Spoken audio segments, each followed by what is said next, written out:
I don't drink Coca-Cola, but I'm drinking a Coca-Cola now. I don't like supporting corporations. Coca-Cola is one of them. I'm going to do some research about Coca-Cola and figure out what is so bad about Coca-Cola. But Chiquita bananas. I don't eat bananas either. I mean, I haven't been eating a lot of bananas, but I bought some bananas recently. I'm not, you know what? I was just about to say, I'm not sure if this is a Chiquita banana or a Dole banana, but you know what? Bananas in America basically come from two companies, Chiquita or Dole. And Chiquita is that company. How do I know? I was doing some research about the United Fruit Company recently. That's where my mind has been for the last month or so after my travels to Costa Rica and Panama. It is what it is. Kobe, let them know. You're at 109 right now. Before I get into my rambling and whatever, I want to say that I was driving down Crenshaw Boulevard and I noticed that they painted over the Nipsey Hussle mural at Crete Academy. And I'm literally hurt by the fact that they painted over Nipsey Hussle's mural.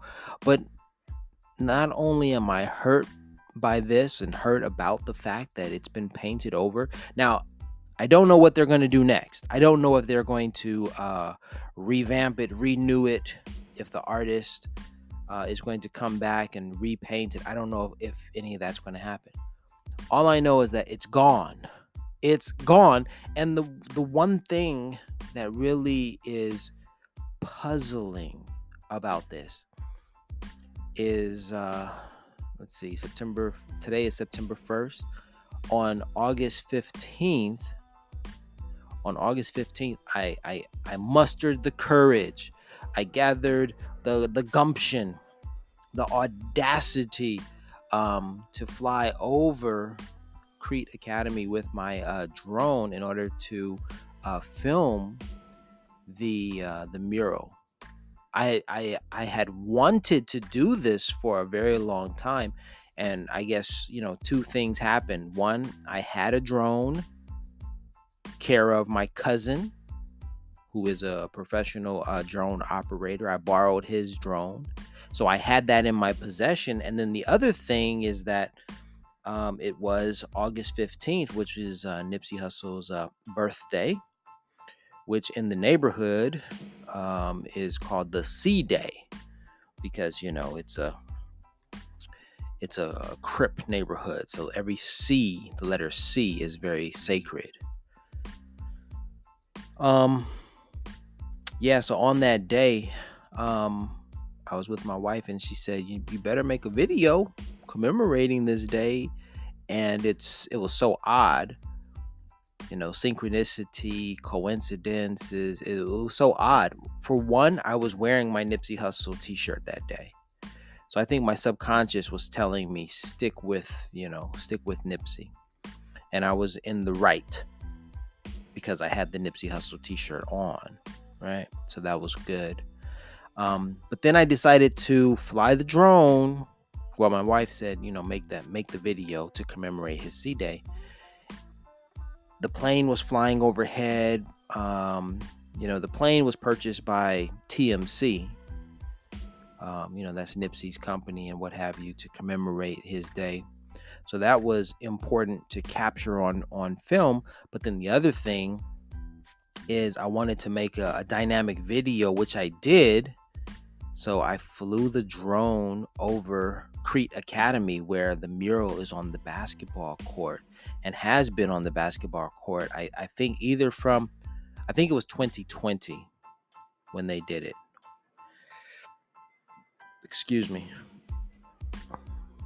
And so I was like, I finally mustered the courage to fly the drone over the school. I wanted to be respectful. I didn't want to invade that space. And I thought maybe there will come a day when I want to film the mural, and I should probably get permission to fly over and all that kind of stuff. That day didn't come. That's not how it played out. My wife was like, get that footage. So I flew the drone overhead. I did all of that. And then weeks later, that mural is gone. Like, that is really unbelievable to me. Like, wait a minute. Like, how do we wrap this up? The universe was putting me in the position to do something, to do what it was that I had been called to do. I did it. I got the footage. And now it's all history. It's all a memory. Unless, of course, the artists will come back to revamp, to redo that mural, which it was a beautiful mural on the basketball court, and it still needs to be there. It still needs to be there. But the idea that 1 week it was there, I filmed it. In my mind, I thought it will always be there. And then weeks later, it's gone. Wow. I can't explain this. I can't explain why I was in Ecuador. I set up my camera, and as soon as I set up the camera, within less than 2 minutes of setting up the camera, the bus with the number 109 passed by.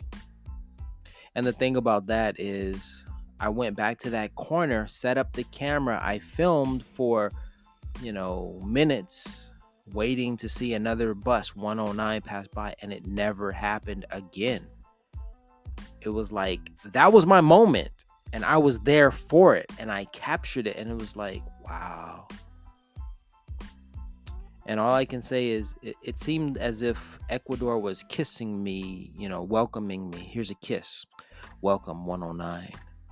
Because the only other time I saw 109 in Ecuador as clearly as that, especially on that bus. Let me rephrase that. The only other time that I saw that 109 bus was on the day that I was leaving Ecuador. So it was like Ecuador was kissing me, welcome. And then Ecuador was saying, mwah, goodbye, bon voyage or something like that. That is literally how it played out and what happened.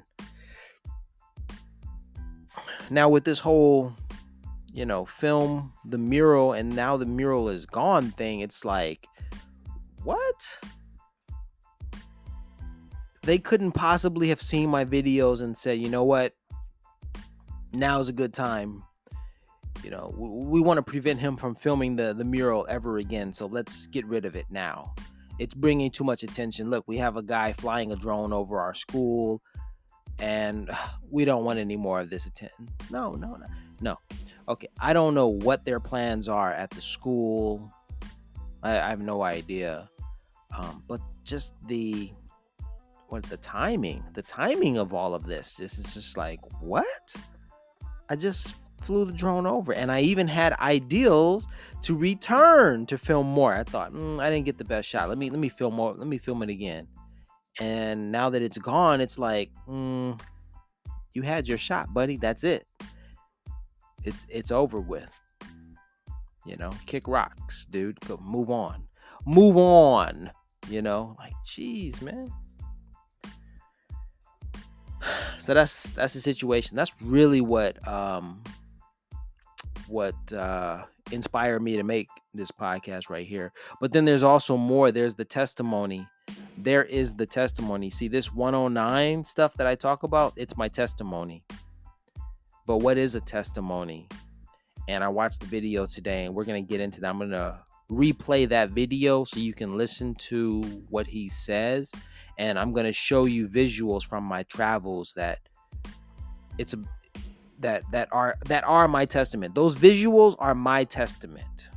And the video and that I'm going to play, or that you'll listen to as I'm playing them, as you're watching the images, is what you'll listen to is a man talking about the importance of testimony. You got that? Let's go. You're at 109 right now. 10-9.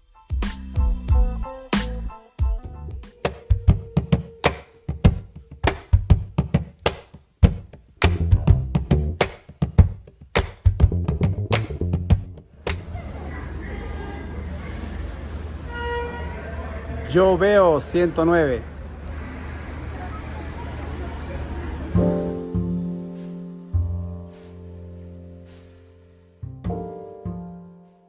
Serious look just like y'all got. That serious, intense look. Because he's trying to find his way. He's trying to figure it out. It's frustrating. I'm trying to listen to God. I got my own flesh and my pulling me here, my own desires, my family, my friends, all these things is distracting me from the truth. And it's difficult to give in, especially when you're young, man. But if you can go through it, you'll come out like gold. If I can go through the fire. They don't want to go through the fire. They want to get the lotto and go to Jamaica and the Bahamas and do their own selfish thing. But he said, if you wait till I exalt you, I give you the desire of your heart. But it's difficult to wait because everybody in a hurry. Technology, it's fast. They're angry, they're frustrated, they got time, they're on the cell phone, they want to text message you, y'all in the same car, you gonna text message him, he right there. You know what I'm saying? Everybody in a hurry, I don't know where they going, but when they get there, oh, they gonna be sorry. The faster you try to get there, that career, that money, and you gonna figure it out that it was the journey. It was not the destination. You're in a hurry to get there, to come up, to be this, to be that. And when you get there, you're gonna feel discouraged more than you did before you even started to get there. It was the journey, the people that you didn't stop to talk to like me at checkout. The people at the gas station. You was in a hurry to get there, but it was the journey. It was the gas station. It's checkers. It's the journey, not the destination. Because the destination is steadily evolving. We always growing in wisdom and knowledge and understanding. It's always evolving. And we can never obtain it because it's steadily, constantly evolving. The more humble you be, then the more you can be fulfilled with the truth. But when you think you got it and you're on your way, then you're going to get less of it because can't nobody talk to you. You can't stop. You're in a hurry. It's a difficult thing, but you got it. I see the intensity. Especially being with him. He ain't nothing to play with. Then he talking to me, and you seeing it, you like, wow. You already amazed at his skill and your relationship, but he's showing you the journey. That's very important, amen. He's showing you how to relate, connect to the people. I would say this, it's a man with pushing a basket. This man right here, they brilliant now. Don't look at the outside appearance. I've seen him in action. He was pushing a basket, and I was under the bridge, and I was talking to everybody except him. He was the last person I talked to. He said, why didn't you talk to me first? He said, I should have talked. He said, don't you ever pass by a man pushing a basket and don't acknowledge him. I never do it in my life, kid. I talk to the person pushing that basket. How's your day? How you doing? I talk to the homeless people because they say be careful how you entertain strangers. And most people that came off the street and they got their career together, they won't even let you know that they've been through it. They try to act brand new. It's a testimony. What you go through, it's for us to inspire somebody else. It's for me to pull the weak ones up. It's for you to pull the weak ones up. We don't go through this because of our own selfish reasons. We go through this to give them a testimony of how far God has brought me. It was never about me. I thought about me. Why I'm going through this. He said, back up, man. Who you going to inspire? Who you going to tell somebody about the glory and the grace of God if you don't go through it? Get out of yourself. And once I step back, I be seeing the deep things of God. And so I don't play with him. I don't ask him for a lot. I just say, give me my portion for the day. I don't want a lot of things. Just give me enough that I can deal with. He said, I give you, but fulfill your bond greater than you can ever ask. I know what you desire. I know what you need. But Lord, give me my portion where I can be grateful, where I can be thankful. They unthankful. They unholy. They ungrateful. They got a job. They don't want the job. They got 40 hours. You can't work on Saturdays. You can't work on Sundays. Now you got 3 days. They always complaining and griping and murmuring. Stop it. He said, be grateful with the little things. And wait, and I'll put you there. But he gonna put us in a place where they appreciate me in the job. I don't hate going to work. I gotta watch my back. They backstabbers. You making the money, but I can't go to the job because I gotta watch my back. They haters. Put me somewhere where I love going to work. I can get up and they appreciate my work and I blend in. God say, I'm gonna put you there, but if you wanna get it, go ahead and get it. What do you think about haters? That's a part of the balance in life. They hate. They don't know why they hate. Tell them why they hate sometimes. They don't know they hate. It's just standard thing. They get angry. He taught. Every way when he taught them. They hate. They don't even know why. Because they don't nobody teach them. They don't nobody take time to let them know why they're doing things they're doing. And that's the whole purpose of life. Let them know what they're doing wrong if you see it. I always knew I was doing wrong. What about when they showed me long suffering? What about when they forgave me, but I can't forgive him? He made a promise. I made a promise. I didn't fulfill it. They didn't go off on me. Well, I got to go off on him because he didn't fulfill his commitment. That's wrong. You got to teach. They don't know. The only God they know is through you, through your experience. They don't know about church because you can't go to church because it's a business. And all the church people, it's a clique, it's a club. And they done forgot about God, it's a business.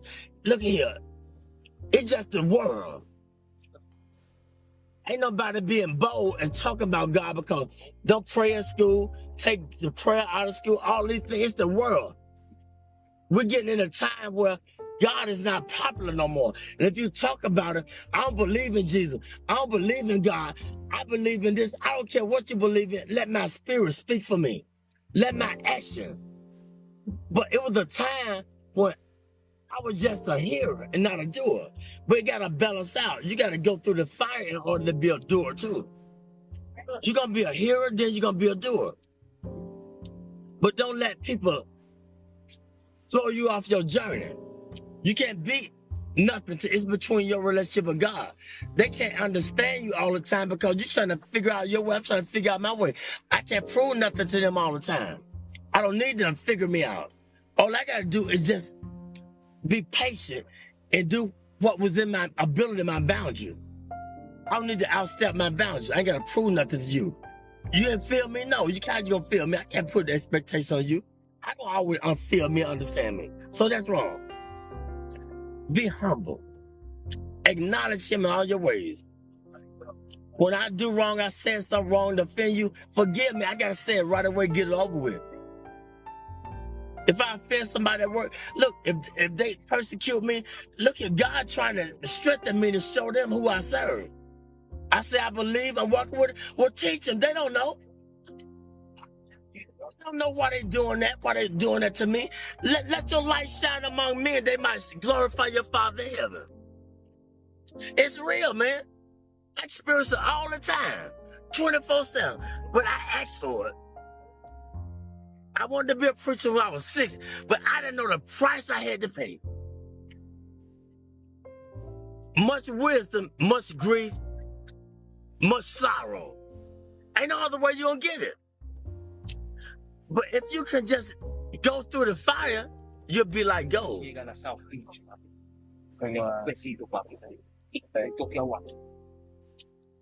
The first thing they do when you go to a pawn shop and what they do? How do they determine if it's gold plated or what? What they do? What kind of test they take it through? When you take the jewelry to the pawn shop, Right. how do they determine if it's real or fake? They put it through the acid test. They put the fire upon it. That's how we know if we're real or fake. We're going to go through the fire. You're going to have disagreement with each other, but it's okay. You're going to be friends. But if you have a disagreement, it's just a different agreement. That don't mean you ain't got to see him no more and talk to her or talk to her or whatever. I want to go to work. I don't want to go to work because they stressing me out on the job. You feel me? They ain't receiving me with my full potential. And I don't know why I don't want to go to work. I got to understand why. Why I don't want the job? Because something ain't right. And I got to acknowledge it. I ain't going to sell my soul for the job. God said, I'm trying to put you over here, or I'm trying to let them know through you, let your light shine. But I'm hating on them because they ain't feeling me. They don't understand me. Hey, man, you got to teach them. You see how they flee? Yeah. They want $1, want a quarter. He could have got everything that he needed if he just would have been patient, but it's okay. You recording this? Yeah. It's okay. I'm telling the truth. It's all right. I thank God for you. Y'all are blessings to me. A true blessing. I ain't got nothing to hide. My burdens are heavy, but when I'm weak, he's strong through me. He speaks through me. The weaker I get, the more frustrated I get with my life. And I did this, I did that. Then the more he speaks through me, the more he takes control of me. That's just where he wants you at. Get frustrated. That's when he gonna speak through you. But he gotta get you in that point where ain't nowhere else to go but to him. He said, those that I love, I correct them. I chastise them. When you go to jail, it's called the Department of Correction, Rehabilitation. But we get mad at the correction. He said, if I didn't love you, I would correct you. He could have took our life. Amen? Man. He could take the life. But he corrected me. I just thank God for y'all. I see it in your eyes. But this is what Solomon asked. Solomon was the wisest man that lived. He had everything that man could desire. But one thing God said, leave the foreign women alone. But he couldn't understand why he had a desire for the foreign women. But see, the Lord knew that they were going to turn his heart against him. They were going to make him idol worship and build a God. But he didn't understand it. And I'm going to say this, the preacher, he searched the world out. He said, I want to know the basis behind wisdom and knowledge and understanding and foolishness. See, you can't know wisdom and knowledge and should be a fool, but we don't want to be foolish. That's the only way you're going to get it. You got to be a fool first. How you going to know a fool when you see a fool? How you going to know foolishness if you haven't been foolish? Foolishness, it comes with, it's painful. Because we think we all of that. We got a lot of abilities. We can create. We can send man to the moon. We can be inventors, but we're limited. If I understand that I'm limited, then that's when God takes control and gives me the wisdom that I desire. Humility. Be humble.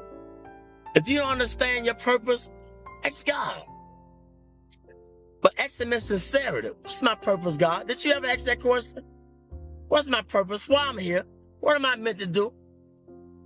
But sometimes he can't tell us all at once. It might be too much. But be sincere.